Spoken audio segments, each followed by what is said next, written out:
trademarks be the first voice we hear in the afterlife, and may her stories comfort us. May Ergu be the one to chart the path from this life to the next, so that we may all travel safely.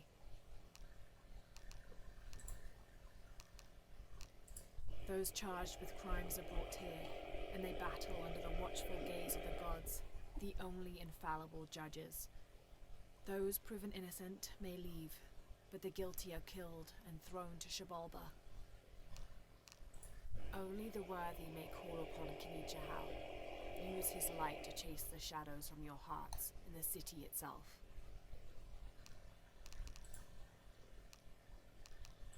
Balam is the Maya word for jaguar. The Maya idolized jaguars for their majestic beauty and dangerous grace. Villagers would have 4 akantuns, idols which they placed at each corner of the village. At night, 5 Balams, spirit jaguar guardians, would come to the village. 1 Balam would station itself at each corner, next to an akantun, while the 5th and smallest Balam would coordinate their protection efforts against evil demons and spirits. Humbats and Hunchoin were twin brothers, older half-siblings of the more celebrated Maya hero twins. Jealous of their brothers, the monkey twins would always cheat during football matches and ruin them with their aggressive tactics. In retaliation, the hero twins lured them up a tree which never stopped growing, preventing Hunbats and Hunchoin from getting down. The hero twins convinced them that they could use their belts to climb down, but this turned out to be another trick, and the belts became tails, turning the elder twins into monkeys. The divine canoe, which carries Maya's souls through the underworld and into the sky, is directed by 2 gods. Old Stingray Paddler sits in the back of the canoe and handles the duties during the day, while Old Jaguar Paddler sits in the front and takes care of the night shift. These 2 gods symbolize not only light and darkness, day and night, but also the interdependence of all equal and opposite forces.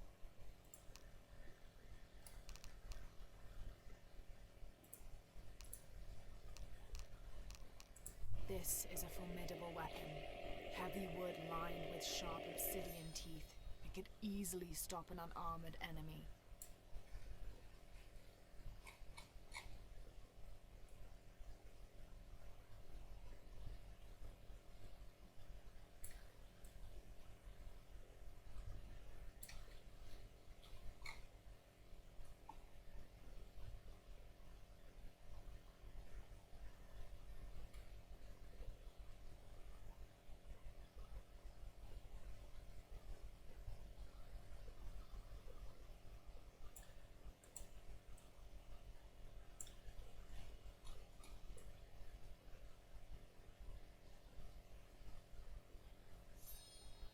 And if the bloodstains are any indication, it has.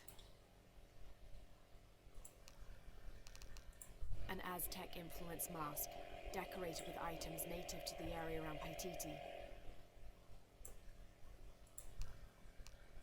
This elaborate pipe is sculpted to resemble Shaquatl, an Aztec serpent spirit painted in green, blue, and yellow.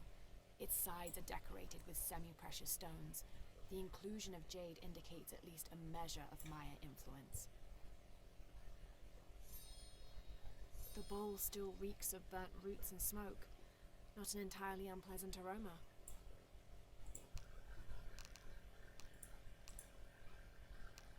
These 2 gods are the rulers of the Maya underworld, Shabalba, literally the place of fright.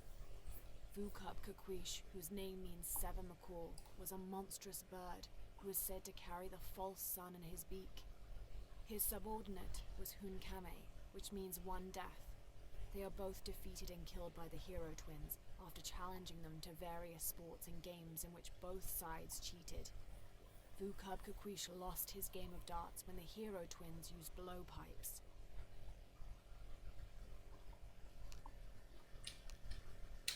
Shak was a very important god to the Maya. He taught them farming secrets and oversaw growing and the harvest. Generally, he was associated with all forms of fertility. He was also in charge of wind, lightning, and rain, which was caused by his tears. He was in charge of preserving springs, wells, streams, cenotes, and other sources of water. Like the aspects over which he presided, he was considered benevolent and caring, but unpredictable. Physically, Shark was depicted as a reptile with hair tangled in unruly knots, and his colors were white, red, yellow, and black, representing north, east, south, and west. A depiction of Apuk, god of death and ruler of Mitnau, the ninth and most horrible level of the Maya version of hell. One thing Apuk enjoyed doing was dressing in putrefying flesh and visiting the surface to prey upon the living. According to legend, the only way to save yourself from him was to scream and yell like you were in unbearable agony. He'd assume you were already being tortured by one of his minions and leave you alone. How appropriate that his harbinger demon was a screech owl named Muon. Itzamna is the son of the Maya creator god Unabku. He was the god of education, responsible for inventing writing and books. This made him an essential figure in the development of Maya culture. He was also god of agriculture and created farming. He even presided over doctors, healing people with the help of his red-hot hand. Usually, Itzamna took on a reptilian aspect, but he was also known as Kinichahau, a fire Makor, who was the patron of the number 4 and controlled drought and disease.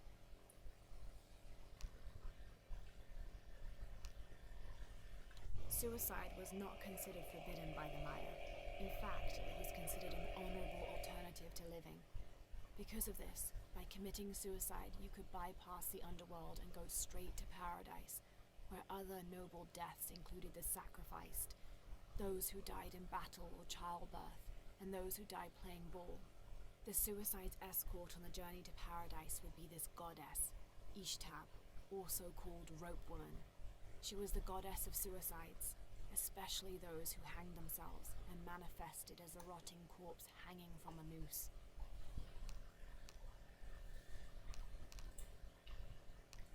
This seems to be some kind of primitive sculpture of a human.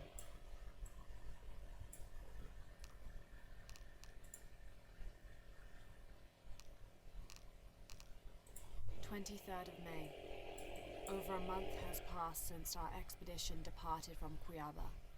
We have consumed our provisions methodically thus far, and continue to be in high spirits. Father's age shows when we're on foot. A few times now I have caught Raleigh looking over his shoulder and back at us to make sure we're still keeping up. Father always returns a look with a smile and saying he'll soon be the one in the lead.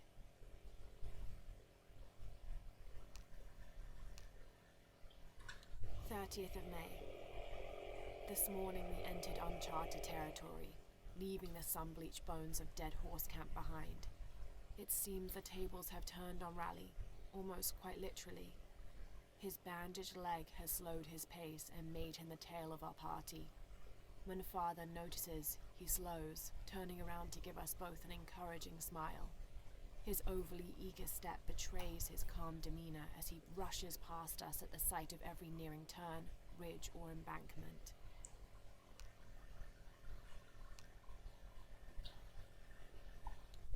June. Father's outward enthusiasm is at an all-time high, though I have doubts.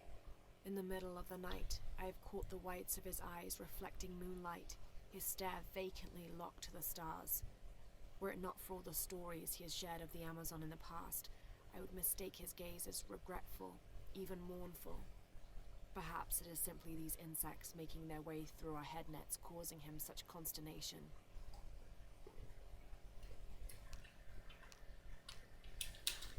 1st of August. Tonight, sleep escapes us. The jungle is angry and the moon is uncooperative. The human imagination wanders endlessly in the dark this deep.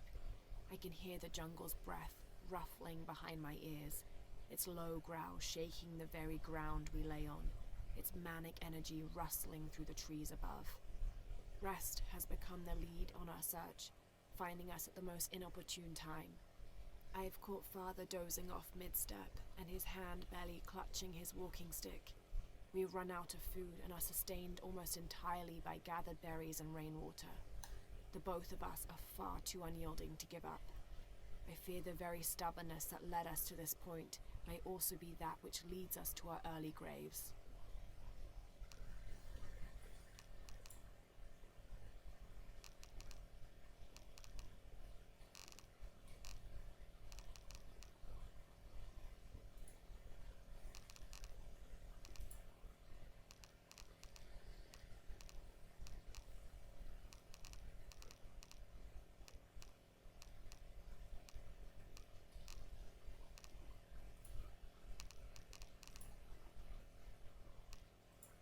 How can these shapes be Incan when they look like airplanes? Oh, I see, they're insects of some sort. Archaeology is a very delicate field of study. You have to put yourself in the mindset of people and cultures who died centuries before you were even born. Humans interpret strange phenomena based on what they already know. If the Inca had seen planes, they might have assumed they were some sort of bird. Given that, these shapes may not be insects after all. Some of them look more like fish. This is the flight log from our plane. Miguel made notes about the long-term weather forecast. Warm, hot, and dry for the next 3 days. Highs in the low 30s, mostly clear skies with nothing but light rain expected. Based on his other entries, if Miguel had thought the chances of a severe storm were better than half, he wouldn't have flown us at all. But there was no storm predicted, let alone something serious. This is the story of local caverns rumored to be haunted. Ghostly noises coming from deep within the bowels of the earth. No one who's entered the caves has ever returned. Mysterious sounds, something between the booming of thunder and the howling of dogs, and a mysterious light glowing within.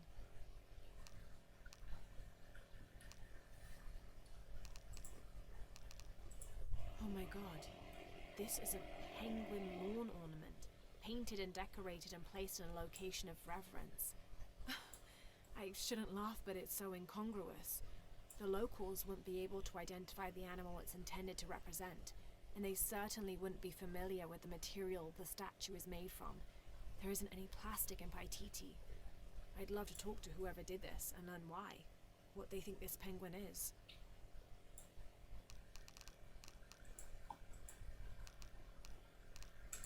Every part of the world seems to have its own mythical, forest-dwelling bipedal creature. Around here, it's known as the Sisamite, the guardian of the forest.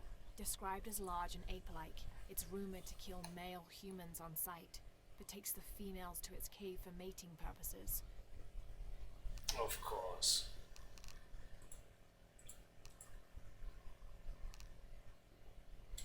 Another example of syncretic belief. This figure portrayed on the cross is not Jesus Christ, but Kukulkan. I suppose a parallel could be drawn between the two. Villager claims to have seen a strange creature in the streets. They followed it to a walled-in alley where it disappeared. Citizen described similar experience in Upper City. Woke to discover something trying to climb in a second-story window. When she yelled, it dropped to the street and disappeared. We'll continue to monitor.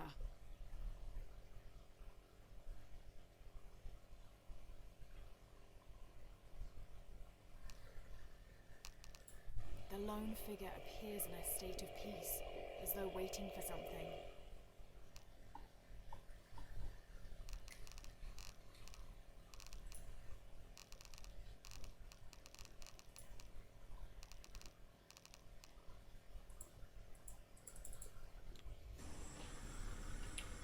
Right.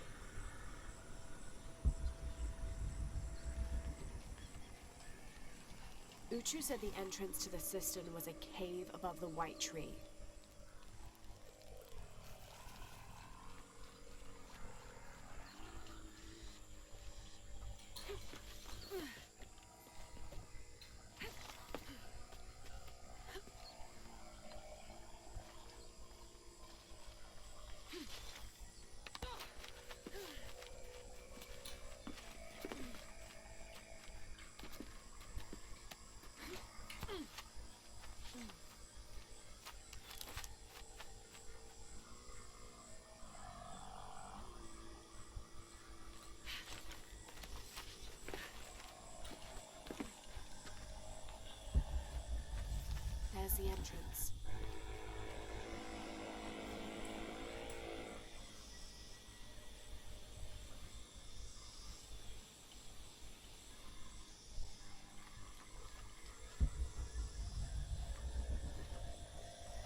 This was blocked before. It was blocked. Yeah.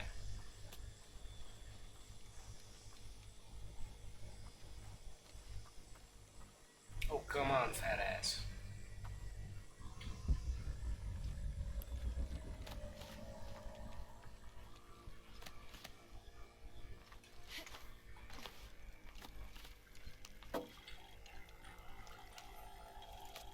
The threat of the disease held at bay, we soon learned that Lopez had come and gone. Some of us began to suspect his betrayal, while others worried for his safety. The only course of action was to remain in the city, the reasoning twofold. We be ready when Lopez came to his senses and returned the artifact, or this would be the easiest point from which to mount a search for him. We struck an accord with the king. We would become his royal guard, physicians, and priests.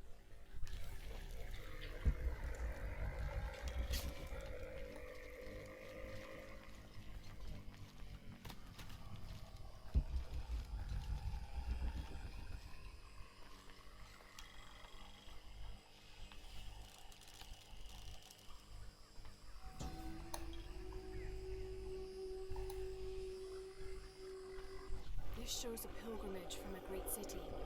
This must be Manco, leading the priestess's ancestors out of Cusco.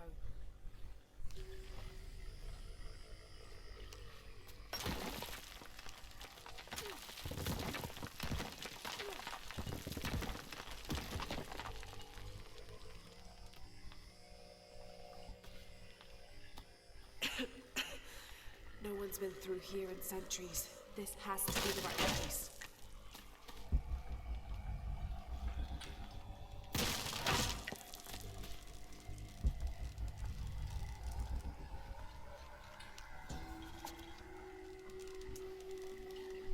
The remains of the peasant savior have been moved to an undisclosed location. We've had reports of the cult stealing objects and artifacts and holding them hostage in exchange for docility. We will not allow such a sacrilege to happen to Manco.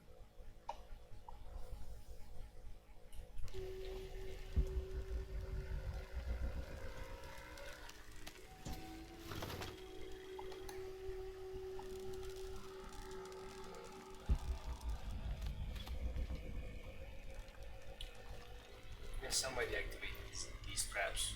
Somebody died here.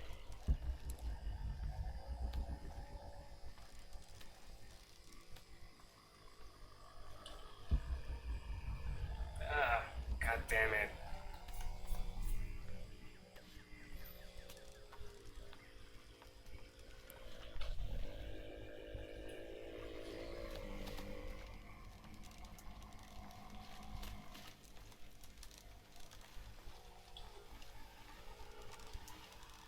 Wait, what?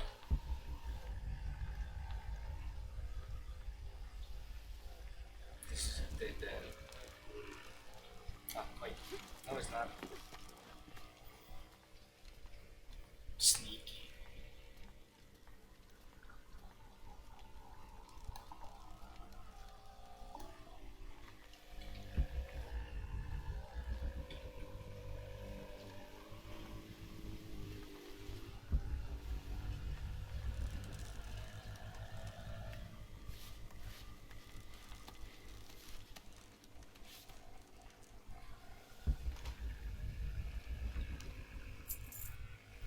The money.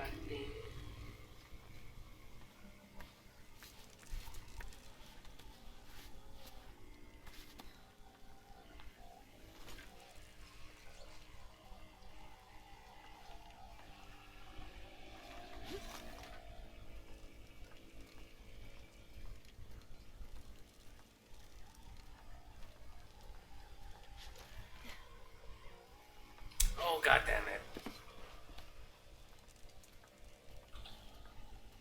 This is starting to annoy me.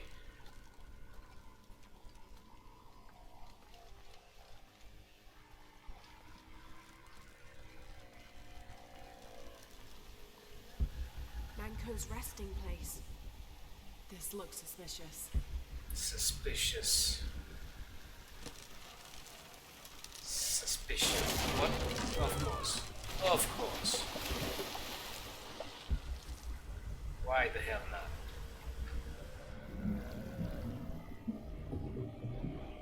Because fuck you, that's why. She's a gold digger, gold digger.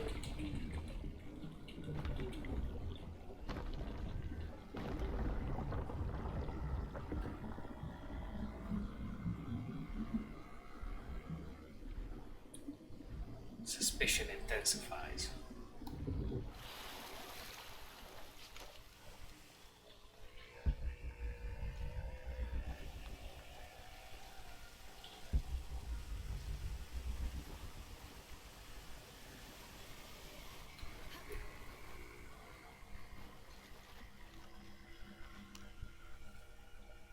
This looks like a procession of the dead.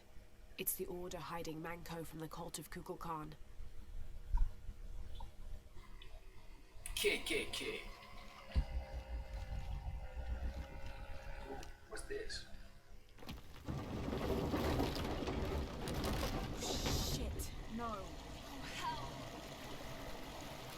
Now fucked up now.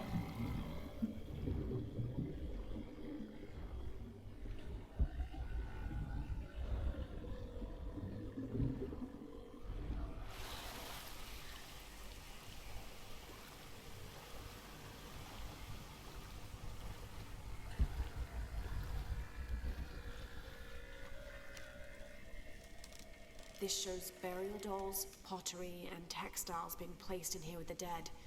This wasn't just a hiding place. The Order turned it into a crypt. This lever should raise the water level.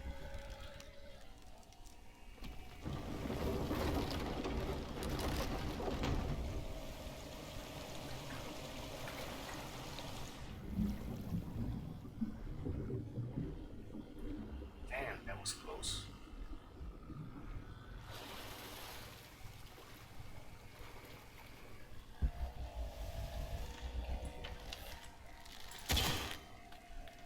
Oh, atta girl. The Order left members behind as sentinels when they sealed the system. All these bones. They sacrificed themselves to protect this place.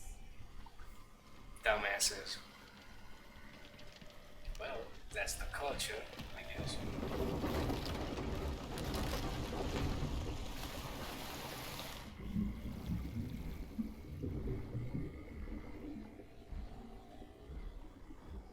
Well, that sucks.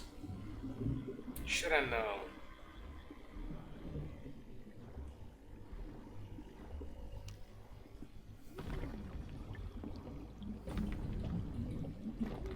Any normal human being would have died by now.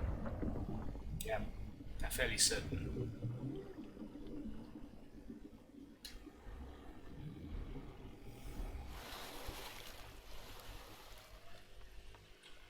Laura's the bomb.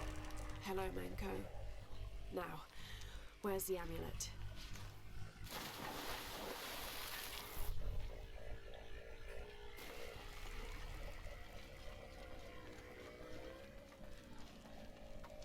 Nope. Back.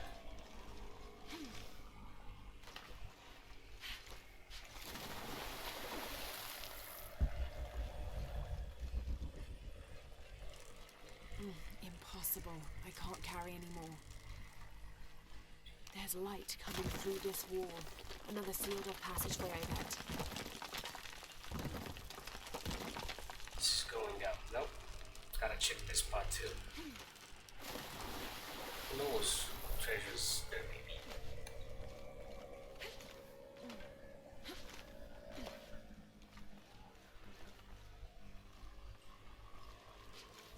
Suspicious. Oh, goddammit.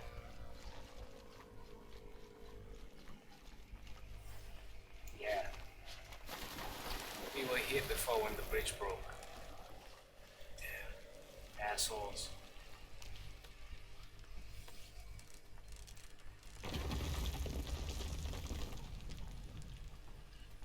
Now, to get this back to Uchu. Pure silver. From what I understand, Manko was a simple farmer. This must have been made posthumously as an offering to honor him.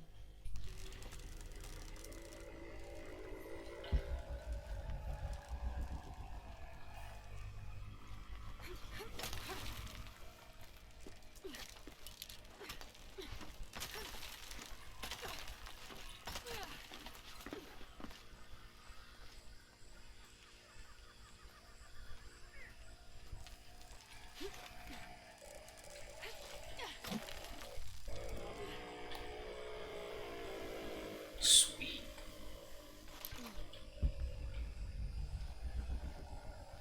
Don't mess with the craft.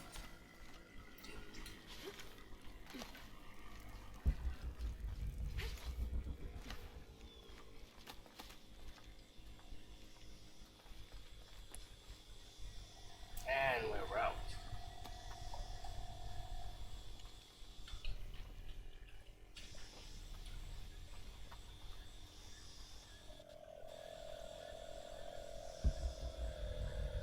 Yeah.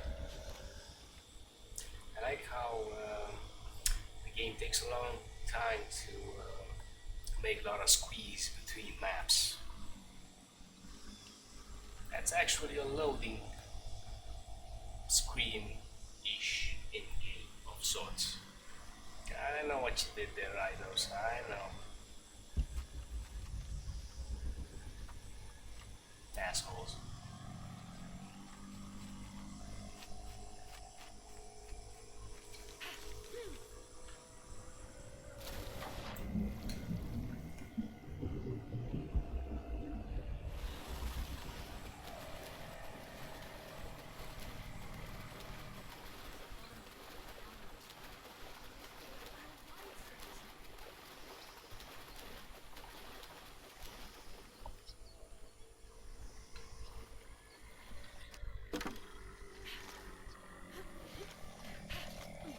Jump low.